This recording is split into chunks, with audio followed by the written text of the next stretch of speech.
کے بابت بتا دیا تھا۔ اس طرح سے وہ 16 سال کی عمر میں ہی اینا رافع اظہر حسین سے اینا ویام کاظمی بن گئی۔ ویام کا الفت جنون بن کے اس کی زندگی میں آئی۔ حال بمشکل ایک ہاتھ کی مدد سے دروازہ کھولتے وہ پاؤں سے لاک کرتا ناشتے کی ٹرے تھامے اندر داخل ہوا تھا۔ ٹرے سائڈ میز پر رکھتے نظریں جیسے ہی کمفرٹر میں دبکی اینا پر گئی، بے اختیار اس کے چہرے پر مسکراہٹ رنگی تھی۔ وہ ٹرے ایک سائڈ پہ رکھتے بیڈ کی جانب بڑھا تھا۔ نرمی سے اس کے چہرے پر سے کمفرٹر ہٹاتے وہ کراؤن سے ٹیک لگا کے بغور اسے دیکھنے لگا، جو مزے سے گہری نیند میں سوئی ہوئی تھی۔ ویام کی نظریں اس کے بند آنکھوں سے ہوتی اس کے گلابی ہوتے پھولے گالوں پر اٹکی تھی۔ دل کی آواز پر لبیک کہتے وہ ہاتھ کی پچ سے اس کے گلابی گالوں کو چھوتے ان کی نرمی کو اپنے ہاتھ پر محسوس کرنے لگا۔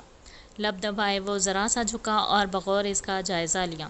اسے سوتا پاتے وہ ہلکے سے اپنے ہونٹوں اس کے گال پر رکھتے مسکرایا تھا۔ یہی عمل اس نے دوسرے گال پر بھی دہرایا تھا۔ اینا بے چین ہوتے کروٹ بدلنے لگی، جسے دیکھتے ویام نے جھکتے اس کی ناک کو دانت سے ہلکا سا کاٹا تھا۔ اینا نیند میں اچانک اپنی ناک پر کچھ محسوس کرتے فوراً سے آنکھیں کھولے سامنے دیکھنے لگی، جہاں وہ ہمیشہ کی طرح اپنی پوری آنکھوں میں غربت کی سرخی لیے اس پر جھکا ہوا تھا۔ اینا نے سر جھٹکتے اس خواب کے اثر کو توڑنا چاہا تھا، مگر آنکھیں کھولنے کے بعد اس نے منہ کھولے اسے دیکھا جو اس کے پاس بیٹھا ہوا تھا۔ اینا نے ہاتھ بڑھاتے اسے چھونا چاہا تھا، جسے دیکھ ویام نے جھکتے ہونٹ اس کی تھوڑی پر رکھے تھے۔ اینا نے جھٹکے سے اسے خود سے دور کیا تھا اور فوراً سے خود بھی بیٹھی۔ وہ حیرت سے اسے دیکھ رہی تھی۔ گڈ مارننگ مائی لو۔ ہاتھ اس کے بالوں میں الجھاتے وہ نرمی سے اس کے پیشانی کو چومتے ہوئے بولا تھا۔ ویام تم؟ اینا نے حیرت و بے یقینی سے سوال کیا تھا، مگر پھر نظریں چاروں اطراف دوڑائی تو خود کو کسی اور ہی جگہ پایا تھا۔ یہ اس کا کمرہ تو نہیں تھا۔ دماغ نے کام کرنا شروع کیا تو اسے یاد آیا رات وہ اس سے ملنے آیا تھا۔ ان کی باتیں، ویام کی غربت، اور پھر اسے اچانک گردن پہ درد سا ہوا تھا۔ ویام ہم کہاں ہیں؟ یہ کون سی جگہ ہے؟ اس سے دور ہوتے وہ لڑکھڑاتی ہوئی آواز میں استفسار کرنے لگی۔ ویام نے سکون سے اس کی دلکش روپ کو آنکھوں میں اتارا اور بیڈ پر گرتے وہ کشن سر کے نیچے رکھتے لیٹا۔ اینا نے فاصلہ بڑھاتے قدم بیڈ سے اتارے تھے۔ ویام کو دیکھتے وہ غصے سے دروازے کی جانب بڑھی تھی، مگر دروازے کو لاک دیکھ اینا نے غصے سے مڑتے ویام کو گھورا تھا۔ وہ چلتے واپس بیڈ کے قریب آئی تھی۔ ویام دروازہ کھولو، مجھے گھر جانا ہے۔ ویام کے کمرے کی ایک ایک چیز سے وہ واقف تھی۔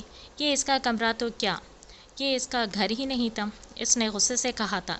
اسے لگا تھا وہ ویام کو منا لے گی، مگر اس کو یوں دھوکے سے خود کو لانے پر وہ سخت خفا ہو گئی تھی۔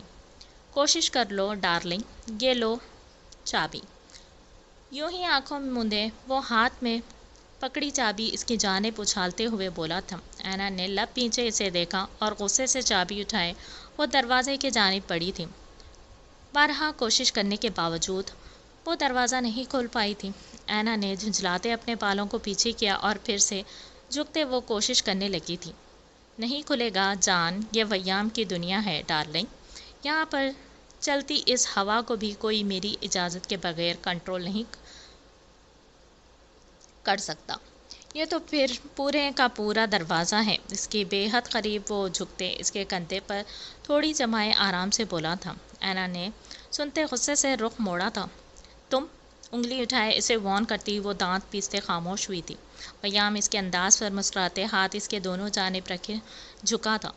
میں جانتا ہوں میں اس دنیا کا سب سے رومانٹک، سب سے جنونی بندہ ہوں۔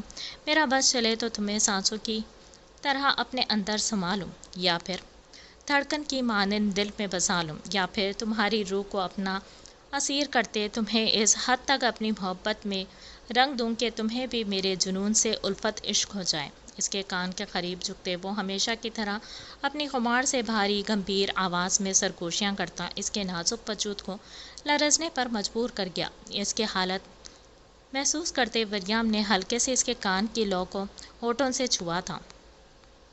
اینا آنکھیں بند کیے اس کی غربت پر سانس روکے کھڑی تھی، جسے محسوس کرتے وہ فوراً سے پیچھے ہوتے اس کے گلنار ہوئے چہرے پر اپنی غربت کے رنگ دیکھنے لگا۔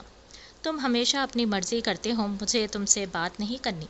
اس کے دور ہوتے ہی وہ غصے سے چلاتے ہوئے بولی تھی اور ساتھ ہی پھوٹ پھوٹ کر رونے لگی۔ ویام نے سرد نظروں سے اس کے لرزتے وجود کو دیکھا اور جھٹکے سے 2 قدم کا فاصلہ طے کرتے وہ فوراً سے اسے بازو میں بھرتے واش روم کی جانب ہوا۔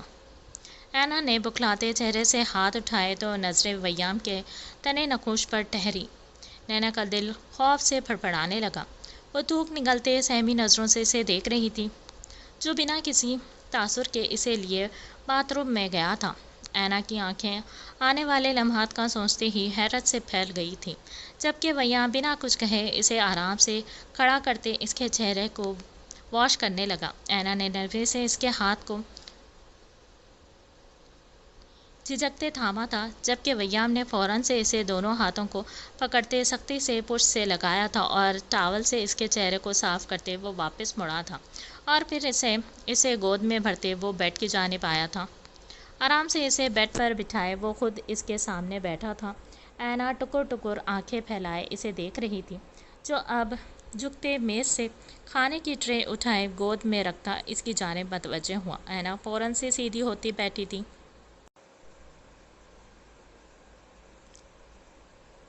ویام نے سرد نظروں سے اسے گھورتے بریڈ اس کے سامنے کیا، جسے وہ خاموشی سے جھکتے بائٹ لیتے چبانے لگی۔ ویام نے جوس کا گلاس اٹھاتے اس کے ہونٹوں سے لگایا تھا۔ وہ خاموشی سے اس کے بگڑے تاثرات کو دیکھتی گٹاگٹ جوس پی رہی تھی۔ ویام نے سارا ناشتہ ختم کرواتے ٹرے واپس میز پر رکھا۔ ٹیشو اٹھائے وہ اس کا چہرہ اچھے سے صاف کرنے لگا۔ اینا آنکھیں جھپکتے اسے دیکھ رہی تھی۔ ویام نے ٹیشو ایک جانب رکھے گہرا سانس فضا میں خارج کرتے اینا کو دیکھا تھا۔ ویام کے یوں دیکھنے پر اینا کو گڑبڑ کا احساس ہوا تھا۔ اس سے پہلے کہ وہ کچھ سمجھتی، ویام نے جھکتے اس کی گردن میں ہاتھ ڈالے اس کی سانسوں کو قید کیا تھا۔ اس اچانک افتاد پر اینا کا سانس سینے میں الجھ گیا، جبکہ ویام نرمی سے اسے بیڈ پر لٹاتے اپنی شدتوں سے اسے بے جان کرنے لگا۔ اس کی بڑھتی جنونیت پہ اینا نے ڈرتے اس کی گریبان کو پکڑتے جھنجھوڑا تھا۔ ویام نرمی سے اس کے ہونٹوں کو آزادی دیتے اس کے ماتھے سے ماتھا ٹکائے گہرا سانس بھرنے لگا۔ صرف 5 دن، ان 5 دنوں میں تم بنا کچھ کہے میرے ساتھ رہو گی۔ تمہاری پڑھائی یا پھر کسی بھی چیز میں کوئی بھی فرق نہیں آنے دوں گا میں، اور میں وعدہ کرتا ہوں اگر ان 5 دنوں میں تمہیں میری غربت، میری چاہت میں کچھ برا محسوس ہوا تو میں تمہیں چھوڑ آؤں گا واپس۔ ویام اسے نظروں کے حصار میں لیتے اس کی آنکھوں میں دیکھتے ہوئے بولا تھا۔ ویام، میں تمہاری غربت نہیں برداشت کر سکتی۔ اینا نے آنکھیں میچتے اپنے اندر کا خوف اس پر عیاں کیا تھا۔ وہ جانتی تھی اس کی جنون کی انتہا کے سامنے اینا کی محبت بہت معمولی تھی۔ عشق کی شدتیں جھیلنا اس کے لیے سب سے مشکل کام تھا۔ ویام نے مسکراتے اس کی بند نظروں کو دیکھا۔ میری شدتیں جھیلنا تم پر لازم ہے جانا، مگر ایک بات یاد رکھنا، تم الفت ویام ہو۔ اپنے جنون سے تمہیں روشناس کروانا میں کبھی نہیں چھوڑ سکتا۔ خود کو تیار کر لو اس قید کے لیے، کیونکہ اس قید سے رہائی ناممکن ہے۔ ڈیڈ، آپ نے کیا سوچ کر اس عورت سے شادی کی تھی؟ اپنے دونوں اطراف کس کے بندھے بالوں کی چوٹیوں کو دیکھ وہ من کے آنسو اپنی بڑی بڑی گول مٹول آنکھوں میں سجائے بولی تھی۔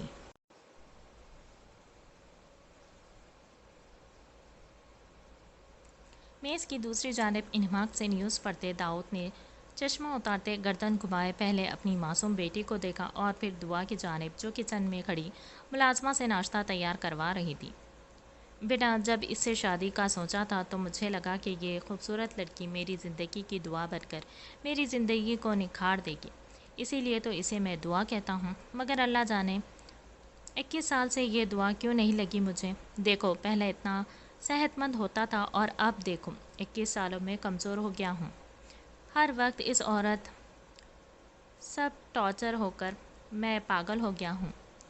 اپنے مصنوعی آنسوں کو آنکھوں سے رگڑتے صاف کرتا وہ میرب سے بولا تھا، جس کا چہرہ دھول سے اٹا ہوا تھا۔ ناک پر لگی دھول کو دیکھتے داؤد نے کہکہا ضبط کرتے سرخ چہرے سے گردن گھما دی تھی۔ ڈیڈ، اچھا بھلا لوگ ان کو ردا کے نام سے جانتے ہیں. آپ نے جب سے دعا بنایا ہے یہ عورت میری زندگی کی دعائیں کھا گئی ہے.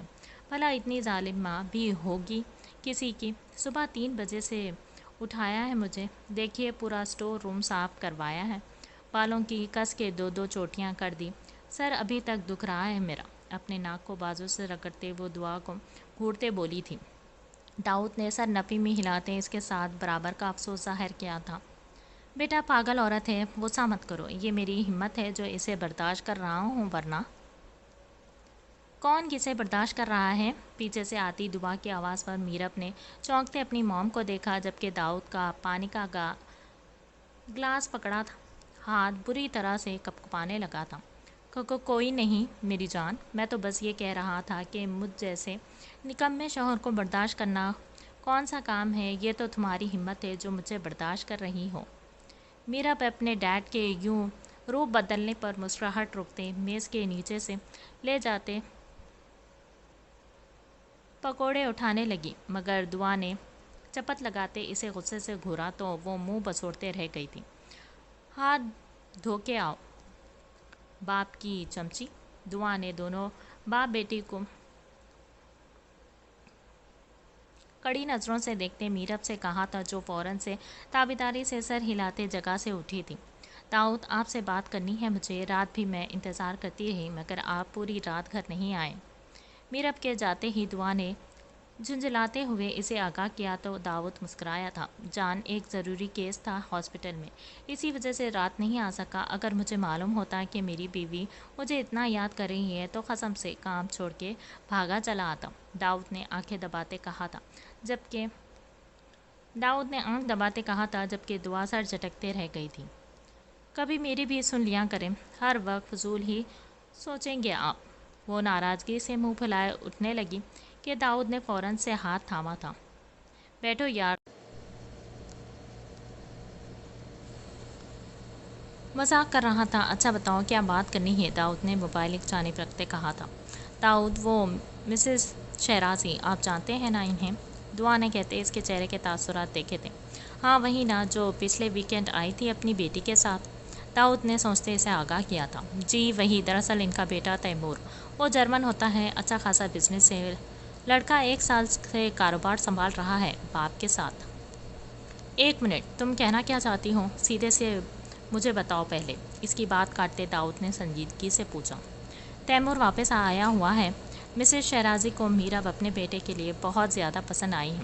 وہ اسے اپنی بہو بنانا چاہتی ہے اور آج وہ تیمور کے ساتھ آنا چاہتی ہے میرب کو دیکھنے. دعا نے کہتے داؤد کے ہاتھ کو تھاما تھا. داؤد نے پرسوچ انداز میں اسے دیکھا. وہ 100 بار آئے دعا، مجھے اعتراض نہیں. بیٹیوں کو دیکھتے تو لوگ آتے رہتے ہیں، مگر ایک بات یاد رکھنا، آخری فیصلہ میرب کا ہوگا. اور اگر میری میرب کو ذرا سی بھی کسی نے تکلیف دی تو مجھ سے برا کوئی نہیں ہوگا. دعا کو دیکھتے وہ کہتے ساتھ ہی جگہ سے اٹھا تھا. آپ کہاں؟ آپ بیٹھیے تو. اسے جاتا دیکھ دعا نے آواز دی تھی. داؤد نے ایک نظر مسکراتے اپنی جانب آتی اپنی پرنسس کو دیکھا. مجھے جانا ہے، شاید رات کو لیٹ ہو جاؤں. تم مینیج کر لینا. اور ہم آج یہ آخری بار تھا. آج کے بعد تم میری اجازت کے بغیر میرب سے چائے تک نہیں بنواؤ گی. میرب کے ماتھے پر بوسہ دیتے وہ سخت لفظوں میں دعا کو وارن کرنے لگا. دعا سمجھ گئی تھی کہ وہ اندر سے بے چین ہو گیا تھا. میرب کی شادی کا تو شاید ہی اس نے سوچا ہوگا، مگر وہ ماں تھی. وہ جانتی تھی ایک نہ ایک دن ہر بیٹی کو رخصت ہو کر اپنے گھر جانا پڑتا ہے. اسی لیے تو آپ دنیا کے سب سے ہینڈسم ڈیڈ ہیں. مسکراتے اپنی بخشش کی نوید سنتے وہ اس کی گردن میں دونوں بازو ڈالتے مسکراتے بولی تھی. داؤد کا کہکا بے ساختہ تھا. اس نے مسکراتے پھر سے اس کی پیشانی پر بوسہ دیا اور جلدی میں باہر کی جانب بڑھا تھا. میرب یہاں آؤ. دعا کی آواز پر وہ دروازے کو گھورتے ٹھٹکی اور دھیرے سے سہج کر قدم اٹھائے. وہ معصوم سا چہرہ لیے اس کے سامنے ہاتھ باندھے پکوڑوں کی پلیٹ کو گھورنے لگی تھی. بیٹا آج میری ایک فرینڈ آ رہی ہے اپنے بیٹے کے ساتھ تمہیں دیکھنے کے لیے. تم نے کوئی الٹی سیدھی حرکت نہیں کرنی میرب. اور ایک بات، اچھے سے تیار ہو جانا. میں فدق کو کال کر رہی ہوں. وہ اور اینا دونوں آئیں گی. اینا تمہیں اچھے سے تیار کریں گی. اوکے, اب تم تھوڑی ریسٹ کر لو. اس کی جانب دیکھتے وہ اسے سمجھانے لگی. میرب کے گال لڑکے کے نام پر ہی حیا سے لال ہونے لگے تھے. کوئی اسے دیکھنے آ رہا تھا. اسے سمجھ نہیں آیا تو وہ کیسا تاثر دے. جبھی وہ فوراً سے سر جھکائے دوڑتے اپنے کمرے میں آئی تھی اور دھک دھک کرتے دل سے کمرہ کا دروازہ اندر سے لاک کیا.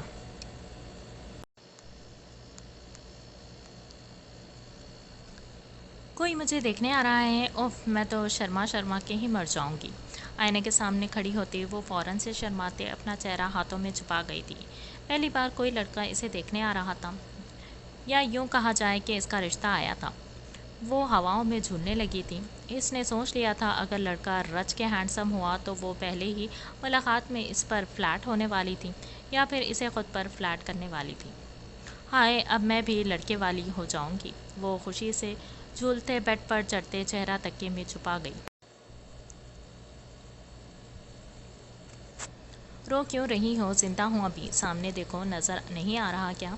وہ جب کمرے میں آتے, اس کا ہاتھ چھوڑتے, شاور لیتے واپس آیا تو چارپائی پر اسے بیٹھے روتا دیکھ امن کو شدید غصہ آیا. وہ دھیمے مگر تیز لہجے میں قدم اس کی جانب بڑھاتے بولا تھا. حیا نے اپنی لال ہوئی کالی آنکھوں سے سر اٹھائے اس کی جانب دیکھا اور پھر غصے سے منہ گھٹنوں میں دیے رونے کا شغل جاری کیا. امن نے تولیہ کرسی کی جانب جھالا اور چلتا چارپائی کے پاس آیا. حیا, خود بخود خاموش ہو جاؤ ورنہ برا پیش آؤں گا. اس کے بازو کو پکڑتے امن نے جھنجھلاتے ہوئے کہا تھا. حیا نے لب بھینچتے اپنا بازو اس کی گرفت سے نکالا تھا. تم سے برا کوئی ہے بھی نہیں. ایک تو جھوٹ بول کر مجھ سے نکاح کیا, میرے ماں باپ کی نظروں میں مجھے گرا دیا تم نے, اوپر سے جانے کہاں لے آئے ہو, کون لوگ ہیں, اور اب تم ان سب انجان عورتوں میں مجھے چھوڑ کے جا رہے ہو. اس کے سینے پر بازو رکھے وہ روتے ہوئے بولی تھی. حیا کا بس نہیں چل رہا تھا کہ امن کو باتیں سنا کر واپس بھاگ جائے اپنے ماما بابا کے پاس. چپ, ایک دم چپ. اگر اب ایک آنسو بھی تمہاری آنکھوں سے باہر آیا تو یاد رکھنا میں ادھار رکھنے والوں میں سے نہیں ہوں. رات کو تو تمہیں چھوڑ دیا تھا مگر اب مجھ سے بچ پانا تمہارے لیے کافی مشکل ہو جائے گا. امن نے غصے سے اس کے ہونٹوں پر انگلی رکھتے کہا تھا. حیا اچانک اس کی دھاڑ پر سہمی نظروں سے خود پر سایہ بنے امن کو دیکھ دم ساتھ گئی تھی. لوگ نہیں ہیں یہ, میرا خاندان ہے, یہ میری فیملی, میرے اپنے. ان سب سے تمہیں کوئی بھی خطرہ نہیں ہو سکتا. اور جہاں تک دھوکے کی بات ہے تو اب تک تو تمہیں عادت ہو جانی چاہیے تھی. جانتی ہو نا کیسے کچھ سال پہلے تمہارے کمرے میں آیا تھا میں دھوکے سے, یاد ہے کہ بھول گئی؟ امن کی آنکھیں غصے اور ضبط سے سرخ ہوئی تھی. اس کی آنکھوں میں دیکھتے وہ حیا کو نظریں جھکانے پر مجبور کر گیا. بھاؤ اسے نظر پھیرتا دیکھ گہرا سانس بھرتے پیچھے ہوا تھا. بالوں میں ہاتھ چلاتے وہ دیوار کے سامنے کھڑے چھوٹے سے آئینے کے سامنے کھڑا ہوا تھا. حیا نے دانت پیسے اسے تیز نظروں سے گھورا تھا. اس کے شرٹ لیس کشادہ شفاف سینے اور توانا بازو کو دیکھ حیا جھرجھری لیتے امن کے دیکھنے پر نظروں کا رخ پھیر گئی تھی. امن ایک طرفہ مسکراتے دروازے کی جانب بڑھا تھا. کیا ہے؟ سامنے کھڑے مٹھو کو دیکھ امن نے ناگواری سے پوچھا تھا,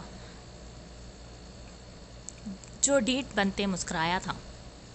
آیا باجی سے ملنے آیا ہوں. دروازے سے اندر جھانکتے کی سہم صحیح کرتے وہ مسکراتے ہوئے بولا تھا. امن اس کی حرکت پر غصے سے اسے گردن سے پکڑتے اوپر فضا میں اٹھا گیا تھا. بھاؤ تجھے اللہ کا واسطہ, میں مر جاؤں گا. بھاؤ دیکھ آیا باجی کے واسطے مجھے معاف کر دے. سانس بند ہونے پر وہ گردن پر اس کی سخت گرفت میں روتا ہوا اپنے چھوٹے چھوٹے پاؤں لہراتے بولا تھا. حیا مٹھو کی آواز سنتے اب یوں امن کے فضا میں لہراتے ہاتھ کو دیکھ رہی تھی جس میں مٹھو کی گردن تھی. وہ پریشانی سے دوڑتے دروازے کی جانب آئی تھی. امن چھوڑے مٹھو کو, وہ مر جائے گا. امن کے بازو کو تھامے وہ چلاتے پریشانی سے بولی تھی. امن نے گردن گھمائے اپنے بازو کو اور پھر حیا کے زرد پڑتے چہرے کو دیکھا اور آئیبرو اچکاتے مٹھو کو دھڑام سے نیچے زمین پر پھینکا تھا. آج کے بعد میری موجودگی میں میری بیوی سے 20 فٹ دور رہنا. اور اس کا نام اپنی زبان میں مت لانا۔ اس سے پہلے کہ تجھے 2 فٹ اور چھوٹا کر دوں، نظر مت آنا یہاں۔ قدم دروازے کے باہر نکالتے وہ غراتے لہجے میں اسے انگلی اٹھائے وارن کرنے لگا۔ اسے باہر مٹھو کی جانب بڑھتا دیکھ حیا نے فوراً سے اس کے بازو کو زور سے پکڑتے اپنی جانب کھینچا تھا۔ امن نے ترچھی نظروں سے حیا کے ہاتھ اور پھر اس کے چہرے کو دیکھا۔ امن کے یوں دیکھنے پر وہ سر کو زور زور سے نفی میں ہلا گئی تھی، جبکہ امن نے بنا کچھ کہے ایک تیز نظر مٹھو پر ڈالی، جو لڑکھڑاتے قدموں سے کھڑا ہوتے سر پر ہاتھ رکھتے امن کو سیلیوٹ کرتا وہاں سے الٹے قدموں سے بھاگا تھا۔ امن اسے جاتا دیکھ اندر کی جانب بڑھا تھا اور زور سے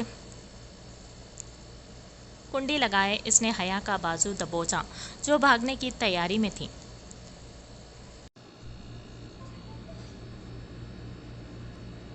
امن نہیں۔ حیا نے سہمی نظروں سے اس کے بھاری سرخ ہاتھوں کو دیکھا، جو اس کے حجاب کی طرح سر پر لپیٹے دوپٹے میں الجھا ہوا تھا۔ حیا کے یوں دیکھنے پر امن نے دوسرا ہاتھ اس کے قریب دروازے پر ٹکایا تھا اور ایک دم سے کھینچتے دوپٹہ اس کے سر سے اتارا تھا۔ حیا کا سر لڑکھڑاتے آگے کی جانب ہوا تھا، گھنے سیاہ بال ایک دم سے بکھرتے امن کے کندھوں پر بکھرے تھے۔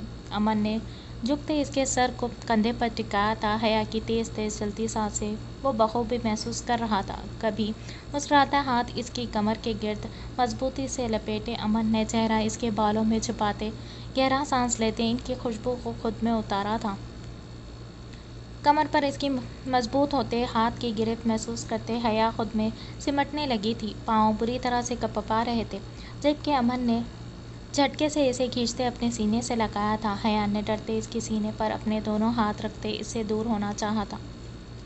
صبح سے بار بار یہ اشتیاق سے چھو کر کیا ثابت کرنا چاہتی ہوں؟ اس کے یوں گردن پیچھے کی جانب لے جاتے فاصلہ بنانے پر امن نے چہرہ اس کی سرائی دار گردن میں چھپاتے سرگوشی کی تھی، جبکہ حیا تو اس کے بدلتے انداز پر اندر سے خوفزدہ سی ہوتے کھڑی تھی۔ امن چھوڑو، حیا نے بمشکل سے خود کو چھڑوانے کی کوشش کرتے لہجے پر قابو پاتے کہا تھا۔ امن نے سر اس کی گردن سے نکالتے سرخ نظروں سے حیا کو دیکھا تھا۔ اس کے یوں بے باکی سے دیکھنے پر حیا کی پلکیں لرز گئی تھی۔ وہ شرم سے چہرہ جھکائے سرخ پڑتے چہرے سے گردن گھما گئی تھی۔ امن نے ہاتھ اس کی کمر سے سرکاتے بالوں میں الجھایا تھا اور مضبوطی سے اس کے بالوں کو جکڑتے وہ جھٹکے سے اس کا رخ اپنی جانب کرتے اس کے ہونٹوں پر جھکتے انہیں قید کر گیا۔ اس کی حرکت پر حیا نے ڈرتے آنکھیں مضبوطی سے میچی تھی، جبکہ امن بے خود سے عالم میں اس کی مہکتی سانسوں کو خود میں انڈیلتے اس کے جان پر بن آیا تھا۔ سانس سینے میں الجھنے پر حیا نے ہاتھ اس کے سینے پر مارتے اسے دور کرنا چاہا تھا، جبکہ مقابل کا ایسا کوئی ارادہ نہیں تھا۔ جب ہی اس کے ہاتھوں کو موڑتے وہ کمر سے لگاتے پھر سے اس کے ہونٹوں پر جھکا تھا۔ حیا کا وجود سن سا پڑنے لگا تھا، ٹانگیں بے جان سی ہونے لگیں۔ جب ہی امن نے دوسرا ہاتھ اس کے کمر میں لے جاتے اسے خود میں بھینچا تھا اور نرمی سے اس کے ہونٹوں کو آزادی دیتے وہ اسے اٹھائے چارپائی کی جانب بڑھا تھا۔ حیا سر اس کے سینے سے ٹکائے گہرے سانس بھرنے لگی تھی۔ اگر اب ایک دفعہ بھی حق جتایا تو یاد رکھنا، تمہیں میری خلوت سے کوئی نہیں بچا پائے گا۔ اس لیے اگر میں دور ہوں تم سے، تم مجھے مجبور مت کرو کہ میں خود پہ باندھا اپنا ہر پہرہ توڑ دوں۔ اگر ایسا ہوا تو تمہارے لیے بہت مشکل ہو جائے گی۔ اس کا سر تکیے پر رکھتا وہ بھاری سرگوشیاں کرتا حیا کی جان لبوں پر لے آیا تھا۔ امن نے بمشکل سے اس کے دو آتشہ وجود سے نظریں چراتے نرمی سے اس کے ہونٹوں کو چھوا تھا اور دوپٹہ اس کے پاس رکھتے وہ بنا کچھ کہے ایک بھرپور نظر اس کے لرزتے وجود پر ڈالتے اپنی شرٹ اٹھاتے کمرے سے نکلتا چلا گیا۔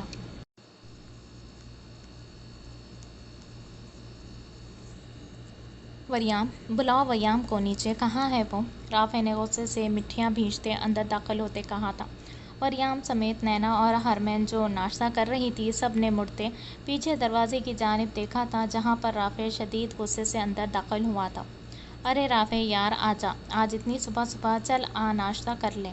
وریام جگہ سے اٹھتے مسکراتے پرجوش سا آگے بڑھا تھا۔ میں یہاں ناشتہ کرنے نہیں آیا، ویام کو بلاؤ، مجھے بات کرنی ہے اس سے۔ رافع نے چہرے پر سرد مہری سموئے پوری رات جاگنے کے سبب سرخ ہوئی نظروں سے اسے دیکھتے کہا تھا، جبکہ وریام نے الجھن سے اس کے تاثرات دیکھے تھے۔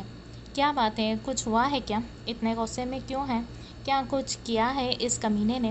وریام نے آگے بڑھتے اس کے بازو پر ہاتھ رکھتے اس کا چہرہ دیکھتے تشویش سے پوچھا تھا۔ رافع نے ایک نظر اس کے پریشان چہرے کو اور پھر سہمی سی نینا اور حرمین پر ڈالی تھی۔ وہ سب کو پریشان نہیں کر سکتا تھا، یہ سب اس کے اپنے تھے۔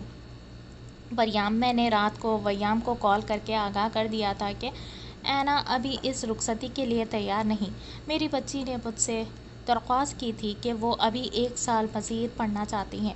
اسی وجہ سے میں نے ویام کو کال کر کے اینا کے فیصلے سے آگاہ کیا تھا، اور وہ کمینہ انسان میری ہی گھر سے میری بیٹی کو میری اجازت کے بغیر اٹھا کے لے گیا۔ جبڑے بھیجتے وہ لاکھ کوشش کے باوجود اونچی آواز میں بولا تھا کہ وریام نے سنتے آنکھیں میچی تھیں، جبکہ حرمین نے آنکھیں پھیلائے اپنی موم کی جانب دیکھا جو خود بھی شوق سی منہ پر ہاتھ رکھے کھڑی تھی۔ بلاؤ اسے، کہاں ہے وہ؟ ان سب کو اگنور کیے وہ سیڑھیوں کی جانب بڑھا تھا۔ وہ گھر پر نہیں ہے رافع؟ آنکھیں میچتے اسے اوپر کی جانب بڑھتا دیکھ وریام نے اسے پکارتے کہا تھا۔ رافع نے پیشانی پر بل ڈالے مڑتے وریام کی جانب دیکھا تھا۔ کیا کہا ہے وہ؟ کیا کہاں ہے وہ؟ میری بچی کہاں ہے اینا؟ ضرور وہ اسے لے گیا ہے پھر سے۔ اوہ خدایا! وریام پلیز اپنے بیٹے کو کال کرو، اسے بولو کہ مجھے میری اینا صحیح سلامت اگلے 1 گھنٹے میں اپنے سامنے چاہیے۔ وریام کی جانب دیکھتے رافع نے جبڑے بھیجتے سرخ ہوئی آنکھوں سے تیش سے کہا تھا۔ وریام نے اپنی شیو کو مسلتے کافی پریشان سا ہو گیا تھا۔ اسے امید نہیں تھی کہ ویام ایسا کچھ کرے گا۔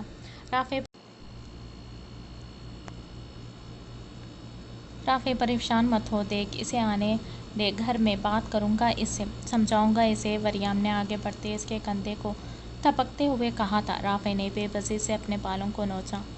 اگر وہ آئے تو اسے کہہ دینا کہ مجھے میری بیٹی اپنے گھر پر صحیح سلامت چاہیے، ورنہ میں ہر لحاظ بھول جاؤں گا۔ ایک باپ اپنی اولاد کے معاملے میں اتنا ہی حساس ہوتا ہے۔ اسے رات انصف سے جب سے یہ خبر ملی تھی، اس کا بس نہیں تھا کہ ابھی جا کر وریام سے اپنی اینا کو واپس لے آئے، مگر وہ اس کی سوچ سے بھی بڑا کمینہ تھا۔ شاید وہ جانتا تھا کہ رافع گھر آئے گا، اسی لیے وہ اسے کہیں اور لے گیا تھا۔ میں آئی کم ان سر؟ ہاتھ پش پر باندھے وہ آفس کے دروازے کے سامنے کھڑا ہوتا مؤدب سا بولا تھا۔ یس کم ان۔ کمشنر نے سامنے دیکھتے اسے اجازت دی تھی۔ ویام چلتے اندر آیا تھا، جہاں ایک جانب کارپس ہاتھ پش پر باندھے کھڑا تھا۔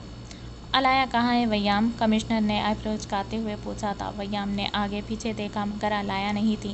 وہ اینا کے پاس سے سیدھا یہاں آیا تھا۔ آج ان کی بہت ضروری میٹنگ تھی، یا پھر یوں کہا جائے کہ ان کے مشن کا آغاز تھا آج۔ سوری سر، مجھے نہیں معلوم، ویام نے بنا چونک کے کہا تھا۔ اس سے پہلے کہ کمشنر کچھ بولتے، علایا کی آواز پر سب نے بلیک یونیفارم میں لمبے بالوں کی پونی ٹیل بنائے تیکھے نقوش کے ساتھ کھڑی علایا کو دیکھا۔ کمشنر نے سکھ کا سانس لیتے اسے آنے کی اجازت دی تو وہ جلدی ویام کے برابر کھڑی ہوئی تھی، مگر اس کے چہرے کے بھیانک تاثرات ویام کے چہرے پر تر و تازگی پھیلا گئے تھے۔ وہ جانتا تھا این کے غائب ہونے کی خبر سے علایا کا موڈ بگڑ چکا ہے۔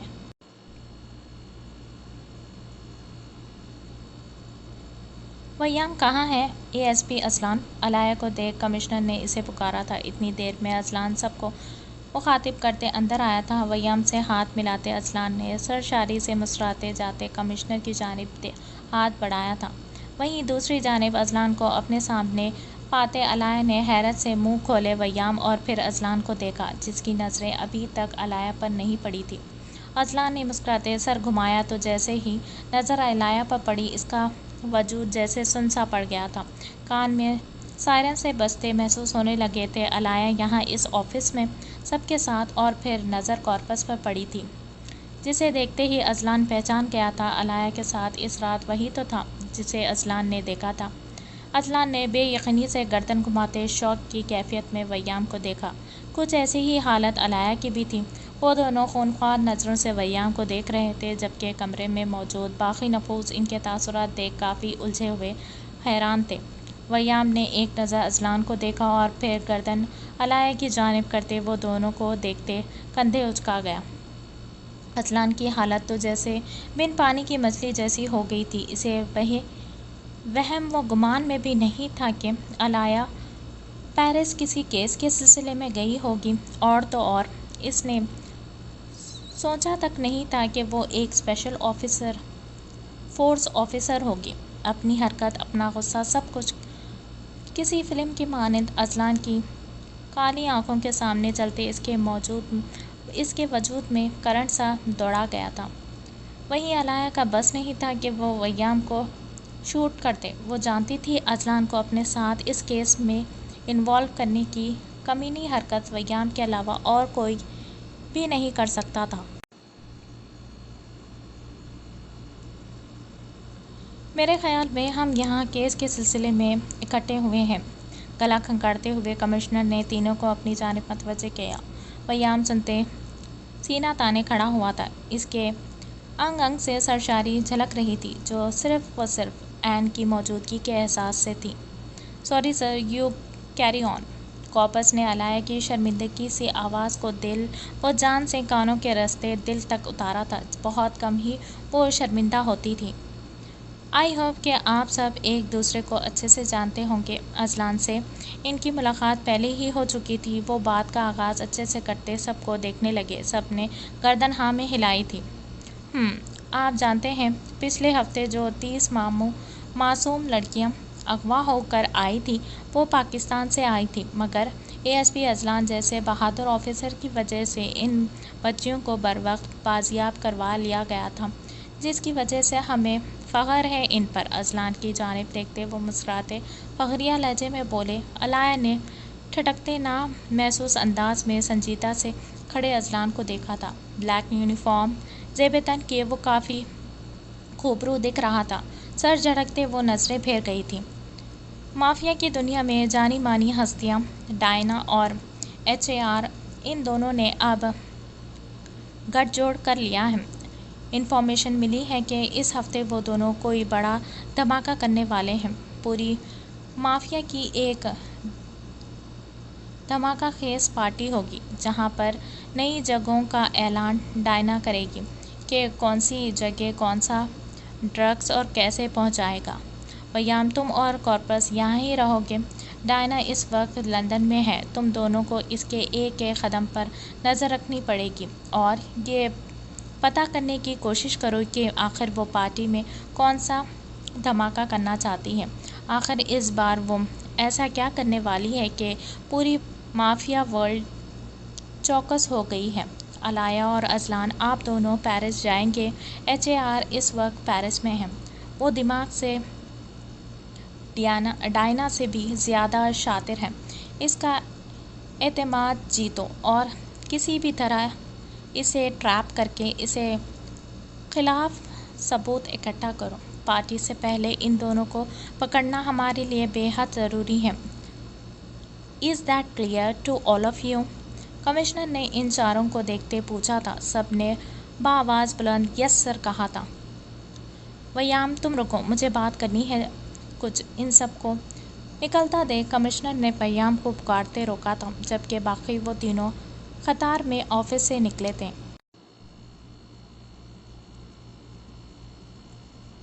ڈیڈ، آپ ایسا کیوں کہہ رہے ہیں؟ ایک بار بھائی سے پوچھ لیں، ان کو بتا دیں۔ ہرمین صبح سے 10 بار وریام کی منت کر چکی تھی، جبکہ وریام ایک ہی ضد پر اڑا تھا۔